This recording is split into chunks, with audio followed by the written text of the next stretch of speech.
తెలంగాణ రాష్ట్రం ఏర్పడింది జూన్ 2, 2014.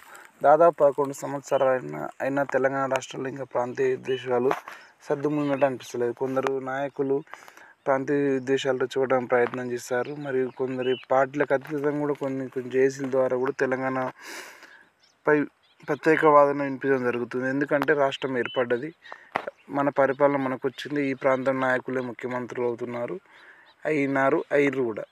కానీ ప్రత్యేకంగా ఇప్పుడు మళ్ళీ సపరేట్ వాదానికి మరీ తెరపై తీసుకొస్తున్నారు. ఎందుకంటే హైదరాబాద్ అనేది గ్లోబల్ సిటీ, అంటే ఇక్కడ అందరు బతకొచ్చు, అందరు ఉండొచ్చు, అందరు చేయొచ్చు. అయితే ఇప్పుడు ఈ మాట్లాడడానికి కారణం ఏంటంటే, ఇటీవల ఎస్పీ బాలసుబ్రహ్మణ్యం గారి విగ్రహాన్ని రవీంద్ర భారతిలో పెట్టాలని చూశారు. అయితే ప్రభుత్వం కూడా దీనికి అనుమతించింది. కొందరు తెలంగాణ వాదం పేరు చెప్పుకొని పుద్దు అనే వ్యక్తి కొందరు మాత్రం ఈ విగ్రహాన్ని పెట్టడానికి వీల్లేదు, ఆంధ్ర ప్రాంత నాయకుల విగ్రహాలు ఇక్కడ ఎందుకని మాట్లాడుతున్నారు. అయితే మనం ఒకసారి ఆలోచించాలి. ఎస్పీ బాలసుబ్రహ్మణ్యం వ్యక్తి ప్రాంతాలకు అతీతంగా తెలుగు వారి యొక్క గొప్పతనాన్ని ప్రపంచ దేశాలకు వినిపించిన వ్యక్తి. అటువంటి వారి విగ్రహాన్ని మనం తెలంగాణలో పెట్టినప్పుడు ఎంతవరకు కరెక్టో మనం ఒకసారి ఆలోచించాలి. ఆయన ఆంధ్ర ప్రాంతానికి సంబంధించిన వ్యక్తి అయి ఉండొచ్చు, బట్ ఆయన తమిళనాడులోని సెటిల్ అయ్యారు ప్రజెంట్.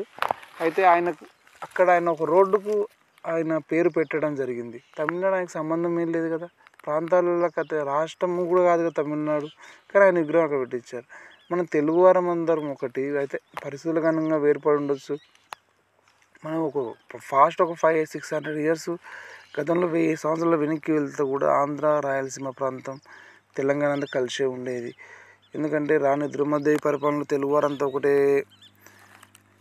వారి పరిపాలన కింద ఉన్నాం, నిజాం ప్రభుత్వాల కింద కూడా ఒకటే వారి పరిపాలన ఉన్నాం. కాకపోతే బ్రిటిష్ వారు ఎప్పుడైతే వచ్చారో అప్పుడు బ్రిటిష్ వారికి కప్పం కింద రాయలసీమను, పోర్చుగీస్ వారికి ఇక్కడ ఆంధ్ర ప్రాంతాన్ని, బ్రిటిష్ వారికి రాయలసీమ ప్రాంతాన్ని ఇచ్చేయడం జరిగింది నిజాం ప్రభుత్వం. ఒక 150 సంవత్సరాలు మాత్రమే వేరుగా ఉన్నాం. ఇంత ప్రాంతీయ విద్వేషాన్ని రెచ్చగొట్టడం కరెక్ట్ కాదు. ఎందుకంటే రాష్ట్రం ఏర్పడ్డది, ఇప్పుడు వచ్చిన ఎవరిని రాష్ట్రాన్ని సమైక్యాంధ్రలో ఎవరు కలపరు కదా. ప్రాంతాలకు అతీతంగా, రాష్ట్రాలకు అతీతంగా ఇక్కడ ఎన్నో ప్రాంతాల మంది ప్రజలు నివసిస్తున్నారు. ప్రభుత్వం గ్లోబల్ ఇన్వెస్ట్మెంట్ అని చెప్పి ప్రపంచ దేశాల నుంచి వాడికి ఇన్వెస్ట్ చేయమని కోరుతున్నారు.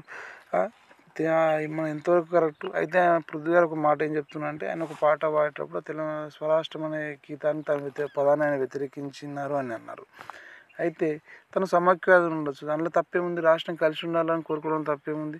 తెలంగాణ రాష్ట్రం ఏర్పడేటప్పుడు ఎంత మోర్ దెన్ మ్యాక్సిమం 40% మంది కూడా సమైక్యంగా ఉండాలని కోరుకున్నారు. కానీ వాళ్ళు బయటకు వచ్చి చెప్పలేదు. ఎందుకంటే టీఆర్ఎస్ పార్టీ స్వరాష్ట్రాన్ని సాధించి కూడా పార్టీ ఎలక్షన్కి వెళ్ళినప్పుడు 60 సీట్ల కన్నా ఎక్కువ సీట్లు రాలేదు. దీన్ని బట్టి మనకి ఏం తెలుస్తుంది, మీకే అర్థమవుతుంది కదా.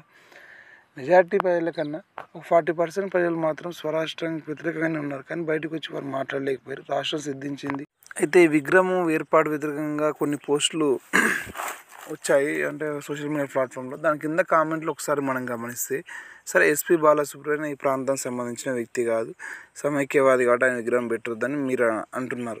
అయితే దీనికి కొందరు ఘాటుగా రిప్లై ఇస్తున్నారు వ్యతిరేక కామెంట్లు. ఎందుకంటే ఇప్పుడు మన హైదరాబాద్లో ఒక అంబేద్కర్ విగ్రహం ఉంది.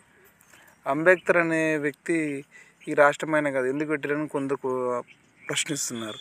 రాజీవ్ గాంధీ విగ్రహాలు ఉన్నాయి, మహాత్మా గాంధీ విగ్రహాలు ఉన్నాయి, అవన్నీ ఈ రాష్ట్రం సంబంధించినవి కాదు, ఈ భాష రాదు, వాళ్ళ విగ్రహాలు ఎందుకు పెడుతున్నారని ప్రశ్నిస్తున్నారు. అయితే సర్దార్ వల్లభాయ్ పటేల్ విగ్రహాలు మాత్రం పెట్టాలని చాలామంది కోరుకుంటున్నారు. ఎందుకంటే ఈ ప్రాంతాన్ని నిజాం ప్రభు నుంచి కబందాస్తాల నుంచి విడిపించి మన భారతదేశంలో కలిపి మనకు ఒక గుర్తింపు తెచ్చిన వ్యక్తి, ఆయన విగ్రహాలు పెట్టాలని కోరుకుంటున్నారు. మీరు ఎప్పుడు ఈ ప్రాంతీయవాదాన్ని రెచ్చగొట్టడం బంద్ చేయండి. ప్రభుత్వాలు ఉన్నాయి, ప్రభుత్వాలు చూసుకుంటాయి. ప్రభుత్వాలు రాష్ట్రం ఏర్పడడం కంటే స్వరాష్ట్రం స్వపరిపాలన ఆలోచిస్తే, స్వరాష్ట్రం వచ్చింది, స్వపరిపాలన సాధిస్తున్నాం, పరిపాలన ముందర దూసుకెళ్తున్నాం.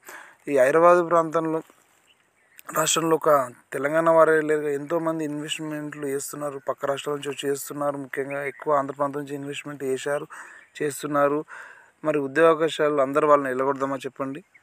మన ప్రాంత బిడ్డలకు ఉద్యోగ అవకాశాలు ఇవ్వద్దా? ప్రాంతీయ అభిమానం కూడుపెట్టదు. ప్రాంతీయ అభిమానం ఉండాలి, కానీ ఇతరులకు పై అసూయ ఉండి ఒకరిపై ఒకరు కొట్లాటలు పొరపచ్చాలు రావడం ఎంతవరకు కరెక్ట్. అసదుద్దీన్ ఓవైసీ కూడా తెలంగాణ రాష్ట్రాన్ని వ్యతిరేకించింది. ఇస్తే రాయల తెలంగాణ అనేది లేకపోలేదు, మరి ఆయన కూడా వెళ్ళగొడదామా రాష్ట్రం నుంచి?